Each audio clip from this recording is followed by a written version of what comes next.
For a book to be called Veganist with the V word, it was a pretty big risk, you know. I mean, it used to be a word that was had some negative connotations, had sort of a hippie vibe to it, or, you know, really granola crunchy vibe. And I think now it's got more of a hipness to it, and a sense that if you're interested in a vegan diet, that you're someone who, you know, looks deeply at your food choices, that you want to be a change agent in the world, that there's a certain thing about you that has a curiosity and a desire to make things better, not only for yourself but for the world at large. So I think the word itself has really shifted, and I'm very excited that a book with that title made bestseller. It was pretty cool.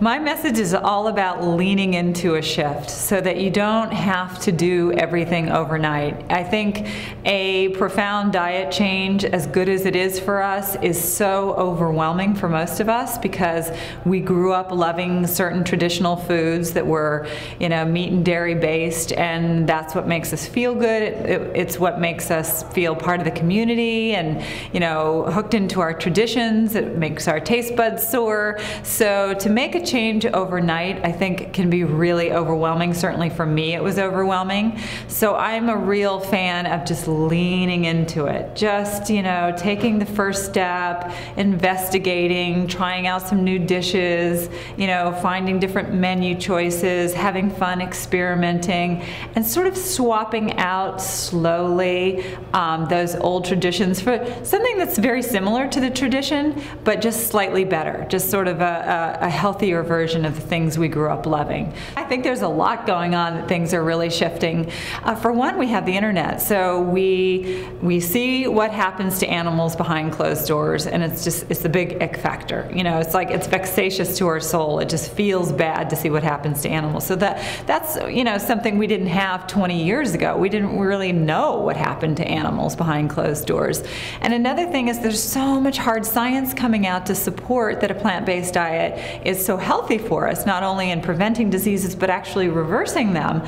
So in losing weight, you know, you get to have a slim body when you eat this way, and that's really exciting. And the science is just so abundant now. Peer-reviewed research keeps supporting it, and so much science is coming out saying that, you know, for instance, men who eat 2.5 eggs per week, and that's like nothing. I mean, there's, you know, that in a muffin practically, raise their risk of getting lethal prostate cancer by 81%. So little things like that, you know, scare the bejesus out of us. Number one, we all want to be healthy. We want to live a long time. We also don't want to partake in something that, like, you know, makes us feel awful inside of our souls. And it feels good to be sort of out in front, I think, as part of the solution. And I think that's what's going on, is a lot of people are beginning to see, wow, I could do something that's good for my health at the same time as being a real game changer in the world. And that's exciting.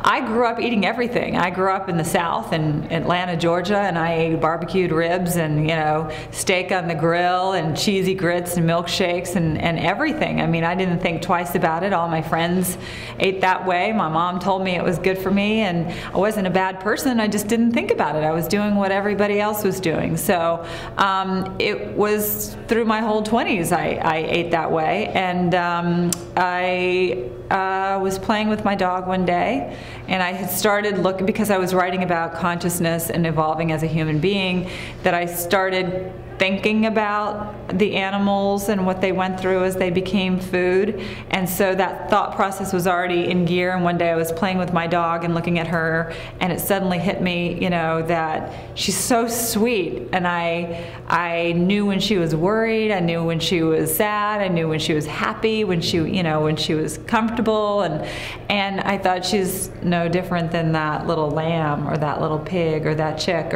So I was suddenly horrified with myself that by eating meat, I couldn't imagine my little chihuahua going through what one of those animals was going through.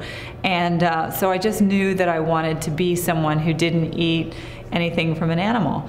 And I didn't know how to get there, you know. I just didn't, it was so foreign to me to eat other than the way I had. And it just, I was like, well, what do I eat? I mean, because we all know we need meat to survive, and we need dairy to be strong, and you know. So I thought, well, you know what? I'm just gonna set my intention to be someone who doesn't eat animals, and I'm just gonna nudge myself a little bit, and I'm gonna lean into it. And that created a momentum, and I started swapping out the animal foods for plant-based versions of those things that I loved, and little by little, I just, over the course of a couple of years, I just wasn't eating animals anymore. I was vegetarian and then vegan, and you know, it's been great ever since.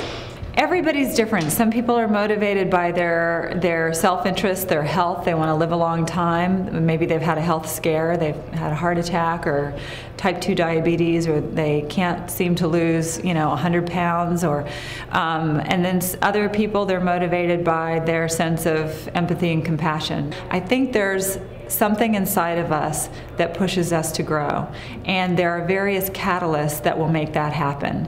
And for me, it was, you know, the desire to be aware, to be someone who was responsible in the world, and then my love for my dog, and that just sort of woke me up.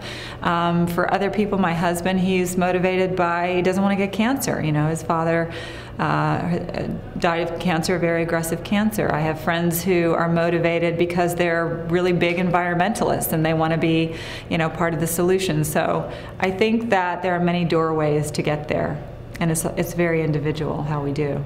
A lot of people will say, it's easy, you know, just do it and it's not a problem. I want to be honest with you, it's not always easy. I mean, I travel a lot, and you know, there are days when I am not getting the most delicious meal or the most fulfilling meal. I will tell you, that's the challenging part, is that I think the desire to eat this way, more plant-based, is very present, and I think the culture is going that way. I'm not sure that businesses have kept up with that, with the market. You know, I'm not quite sure that they're aware of how much the market is moving forward.